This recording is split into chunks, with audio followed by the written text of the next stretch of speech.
দেশে গণতন্ত্র প্রতিষ্ঠার পথে কালো ছায়া দেখছেন বিএনপি মহাসচিব মির্জা ফখরুল ইসলাম আলমগীর। একই সঙ্গে যে কোনো ষড়যন্ত্র রুখে দিতে নেতাকর্মীদের প্রস্তুত থাকার আহ্বান জানিয়েছেন তিনি।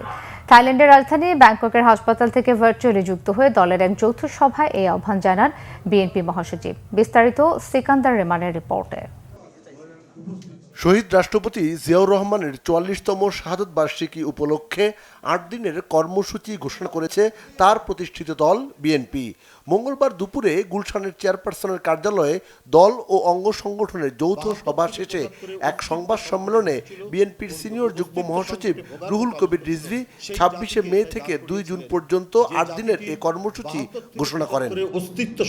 যৌথ সভায় ভার্চুয়ালি সভাপতিত্ব করেন থাইল্যান্ডের ব্যাংককের একটি হাসপাতালে চিকিৎসাধীন বিএনপি মহাসচিব মির্জা ফখরুল ইসলাম আলমগীর।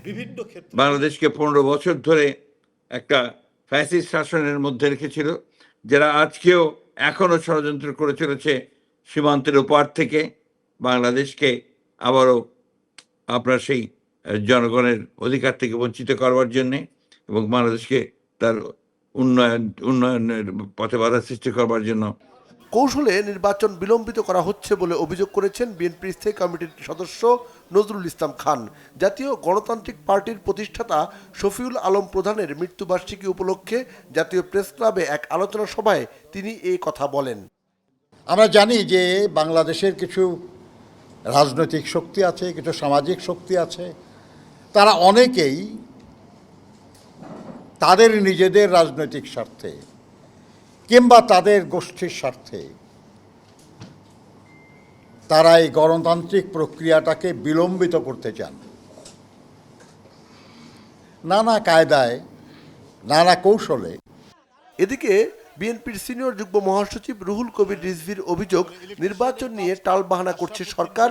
গায়ের জোরে সরকার ইশরাক হোসেনকে মেয়র পদে বসতে দিচ্ছে না বলেও মন্তব্য করেন তিনি।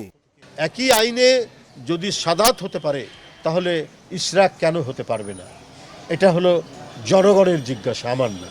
সে তো আমি যদি বুঝতাম সে গায়ে আমাকে দিতে হবে, গায়ের জোর দিয়ে একেবারে গিয়ে ভাঙচুর করে বা জোর করে তালা মারতে, সে তো এক কথা নয়। তার কাছে তো আদালতের রায় আছে, আইনের পদ্ধতিতে সে গিয়ে দেখছে যে আইনের কাভারেজ থাকার পরেও, আইনসঙ্গতভাবে সে যাওয়ার পরেও সরকার গায়ের জোরে তাকে মেয়র হতে দিচ্ছে না। তো সেই ক্ষেত্রে সেই আইনটি প্রতিষ্ঠার জন্য তার আন্দোলন করার যথেষ্ট অধিকার রয়েছে। বিএনপির ভারপ্রাপ্ত চেয়ারম্যান ও আমরা বিএনপি পরিবারের প্রধান পৃষ্ঠপোষক তারেক রহমানের নির্দেশনায় ২৪শের ছাত্র জনতার গণ অভ্যুত্থানে আহত রকিবুল হাসানের শারীরিক অবস্থার খোঁজ নিতে গিয়ে রিজভী বলেন, গত আমলের সাথে বর্তমান সরকারের কাজকর্ম অনেক কিছুই মিলে যাচ্ছে, যা সাধারণ মানুষকে হতাশ করছে।